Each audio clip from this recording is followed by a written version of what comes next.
تم گھاس پھوس کی مسجدوں سے سنگ مرمر کی مسجدوں میں آ گئے. آج ترقی کے زمانے میں تم گھوڑا گاڑی نہیں مرسیڈیز میں گھوم رہے ہوں گے.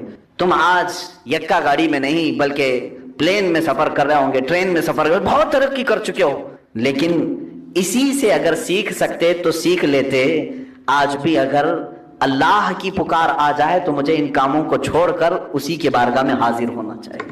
قرضوں میں ڈوبے ہوئے لوگ بھی سنو, جس کا کوئی نہیں اس کا میرا آقا. فرماتے ہیں راوی کہ ایک شہر میں ایک ایسا آدمی تھا, مفلس تھا لیکن قرضے لیتا تھا لوگوں. ایک آدمی سے اس نے قرضہ لیا تھا, اب کھایا پیا ختم ہو گیا, پیسے نہیں تھے, قرضہ مانگنے والے آ گئے. قرضوں میں ڈوبے ہوئے لوگ بھی, جس کا کوئی نہیں اس کا میرا. وہ شخص قرضے تو لیا تھا لیکن دے نہیں پا رہا تھا. اب جو قرض خواہ آدمی ہے اس نے لیا, اس کے بعد اس نے مقدمہ کر دیا قاضی کے. کورٹ میں طلب ہوا. کورٹ میں جانے کے بعد قاضی صاحب نے پوچھا کہ اس کا تیرے پر قرضہ ہے, کہاں ہے, کب ادا کرے گا, دیکھ رہا ہوں. کہاں سے ادا کرے گا, ہے ہی نہیں کچھ بھی. قاضی نے کہا کل تک جو مہلت دیتا ہوں, اگر نہیں ادا کی تو تجھے جیل میں ڈال دو, یا کہیں سے بھی لے کر کیا اس کا قرضہ ادا کر. اس نے بہت ریکویسٹ کیا مجھے اور لمبا ٹائم دے, میرے کون دیکھے گا. قاضی نے ایک نہیں دربار سے نکال دیا گیا. ایک دن کا ٹائم, ایسا شخص کہاں جائے, راستے میں روتے ہوئے جا رہا تھا. ایک بزرگ سے ملاقات ہوئی. اس بزرگ نے پوچھا کیوں رو رہے ہو, کہا ایسا معاملہ ہے, کہاں سے لاؤں. بزرگ نے کہا ایک کام کر, گھر میں جا, جب رات ہو جائے اکیلا بیٹھ, تاجدار مدینہ پر درود. رسول پاک صلی اللہ علیہ وسلم کو اپنے غم کی داستان سنا. کچھ نہ کچھ تو حل وہاں سے مل ہی جائے گا. لیکن یقین کے ساتھ وہ گیا, ڈوبتے کو تنکے کا سہارا. وہ گھر آیا, شام کو اپنی بیوی بچوں کو جب اس نے سنایا تو سب غمگین. ایک دن کے بعد اگر باپ ان کا جیل میں چلا جائے, اس کا شوہر جیل میں چلا جائے تو ان کا گھر کیسے چلے. رات کے وقت تنہائی میں بیٹھ کر کے وہ رونے لگا, بہت رویا. صبح کا وقت قریب آ رہا تھا. خواب میں اسے رسول کریم صلی اللہ علیہ وسلم, کہاں میرے آقا کو ڈھونڈ. میرے آقا نے سچ فرمایا, ابغونی فی ضعفائکم, تمہارے غریبوں میں کمزوروں میں مجھے تلاش. رسول پاک نے خود فرمایا تمہارے غریبوں میں مل جاؤں. اللہ کے حبیب صلی اللہ علیہ وسلم نے اس سے کہا کیوں روتا ہے, کیوں غم کرتا ہے. اس نے کہا قاضی نے مجھے دھمکی دی ہے, کل تک اگر نہیں ادا کروں گا جیل میں ڈال دیا جائے گا. مجھے ابھی قرضے کی ضرورت ہے. اللہ کے نبی صلی اللہ تعالیٰ علیہ وسلم ارشاد فرماتے ہیں, اے بندے ایک کام کر, شہر چلا جا. شہر میں جو بادشاہ کا وزیر ہے وہ میرا عاشق, وہ میرا چاہنے والا ہے. اس سے جا کر کہہ دے تجھے جتنی ضرورت ہے وہ تجھے مال دے دے, وہ تجھے پیسے دے دے گا. اب یہ غریب آدمی, وزیر کا دربار بڑا دربار, نے خواب میں کچھ بھی لیا. آقا اگر وہ مجھے سوال کرے تجھے رسول پاک نے بھیجا ہے تو میں کیا دلیل میں بات کروں, دلیل میں کیا چیز پیش کروں گا. حضور پاک نے یہ تک بھی بتا دیا. فرمایا اس کا ایک راز ہے جو میرے علاوہ کوئی نہیں, میں تجھے بتاتا ہوں, اس سے جا کر کے کہہ دینا. اگر وہ تجھ سے سوال کرے کہ تیرے پاس کیا دلیل ہے تجھے رسول نے بھیجا, تو اتنا ہی کہنا کہ اے وزیر, روزانہ تم سونے سے پہلے, صبح نکلنے سے پہلے 1000 بار اپنے نبی پر درود بھیجتے ہو, اور کل کی رات بھول گئے درود نہیں بھیجے, کل کی رات تم نے درود نہیں بھیجا, کہہ دینا اسے. یہ بندہ گیا صبح اٹھ کر کے اس وزیر کے دربار میں, بڑا عالی شان دربار تھا.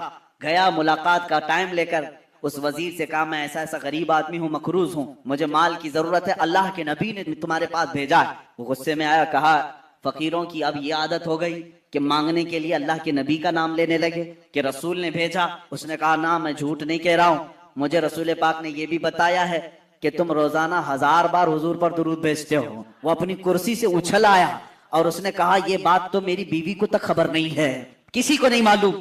کہا کیا کہا رسول پاک نے؟ کہا کہ کل تم بھول گئے تھے, درود نہیں بھیجے. اس نے کہا ہمیں میرے آقا نے سچ فرمایا, کوئی زندگی کی ایک رات آج تک میری قضا نہیں ہوئی. کل میری زندگی میں ایسا دن آیا کہ نہیں پڑھ سکا, بہت رویا, اپنے خزانے کے پاس لے جا کر اسے کھڑا کر دیا. اے غریب آدمی, تجھے جتنے مال کی ضرورت ہے لے جا, بس میرا دل آج سے مطمئن ہوا کہ میرا درود رسول تک پہنچ رہا ہے, میرے آقا کی نظر میں ہے, میں میرے آقا کو منا لوں گا, میں میرے آقا سے صلح کر لوں گا. لیکن تو میرے لیے خوشخبری کا قاصد بن کر آیا ہے, تو میرے لیے خوشی کا پیغام لے کر آیا ہے, تجھے جو چاہے لے جا.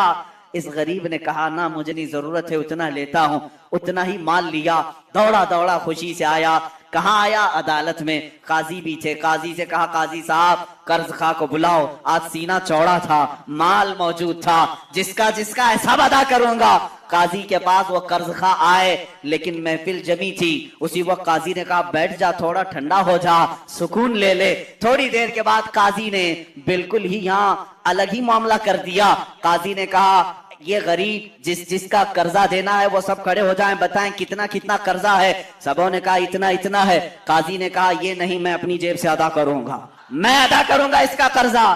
یہ غریب کھڑا ہوتا ہے, کہتا ہے ہاں کل تو جیل کی دھمکی, کل تو آپ بند کرنے کی دھمکی دے رہے تھے, آج میری طرف سے قرضہ ادا کرنے کی بات. قاضی کہتے ہیں کل تک میں تجھے نہیں پہچانتا تھا, کل جب رات گیا مصطفیٰ کریم کی زیارت ہوئی, میرے آقا نے تیری طرف اشارہ کر کے مجھے بتایا کہ اے قاضی تیرے پاس دنیا کی بہت دولت ہے, اس ایک غریب کا قرضہ تو اپنی جیب سے ادا کر, میں کل تجھے جنت کے محلات بدلے میں ادا کروں گا. اے غریب نہ تو مال نہیں دے گا, میں ہلکے میں سودا نہیں کروں گا, مجھے رسول نے بشارت دی ہے, میں تیرا مال اپنی جیب سے ادا کروں گا.